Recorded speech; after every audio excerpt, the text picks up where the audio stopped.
Jadi sekali lagi kami tidak lagi menggunakan term yonasi ya. Kami luruskan termnya itu adalah domisili.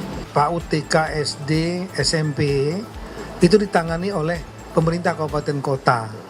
Kami membicarakan pertama beberapa saat ini kami sedang menyiapkan peraturan Menteri Pendidikan Dasar dan Menengah tentang sistem penerimaan murid baru. Yang kemarin kita juga sudah menyelenggarakan uji publik atau konsultasi publik terkait dengan keterbacaan dan juga berbagai hal yang berkaitan dengan rancangan peraturan menteri tersebut, yang intinya kami menyampaikan bahwa substansi dari sistem penerimaan murid baru sudah disetujui oleh Pak Presiden dan juga sudah kami bicarakan dengan Menko PMK yang juga substansinya juga disetujui, tinggal bagaimana nanti teknis pelaksanaan dan dukungan dari Kementerian Dalam Negeri.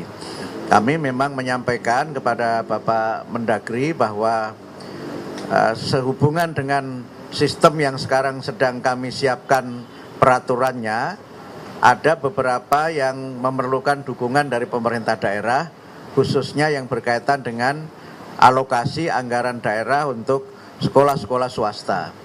Dan ternyata itu sudah ada di dalam peraturan Mendagri tahun 2023, sehingga nanti berdasarkan itu akan menjadi rujukan kami dalam konsideran peraturan Menteri Pendidikan Dasar dan Menengah, dan kemudian Pak Mendagri insya Allah juga akan menerbitkan surat edaran yang memperkuat apa yang sudah diatur di dalam peraturan Mendagri, dan juga nanti juga kami tuangkan dalam peraturan Menteri Pendidikan Dasar dan Menengah terkait dengan sistem penerimaan murid baru.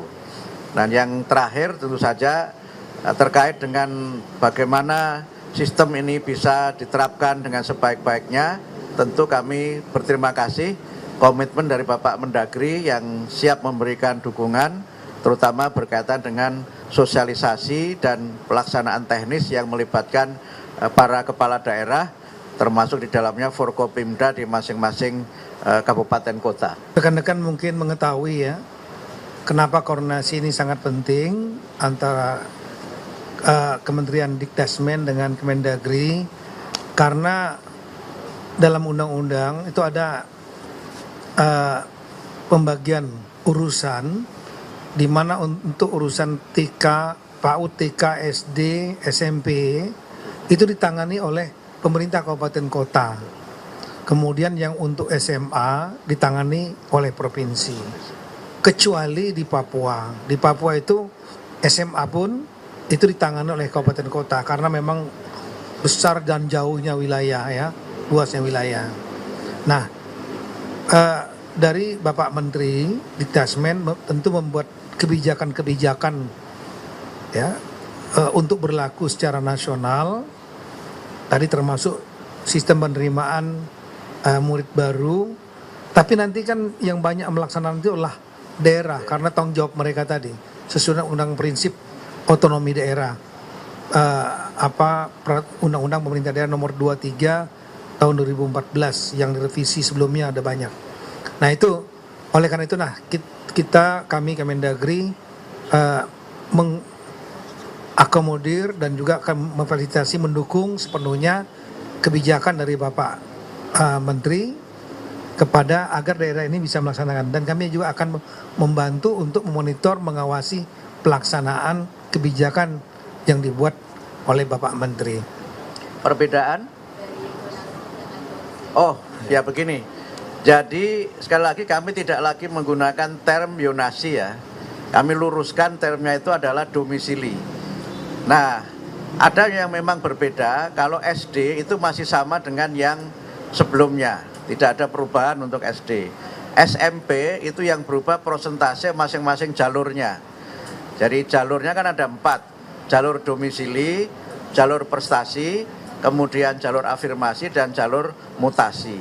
Untuk SMA itu kita pakai rayon, yang itu lebih luas, tidak hanya dalam lingkup yang berkaitan dengan kecamatan, tapi sudah lingkup provinsi, sehingga mereka yang mengambil studi atau belajar jenjang SMA itu bisa mengambil di luar kabupatennya, tapi kita upayakan tetap dalam provinsinya.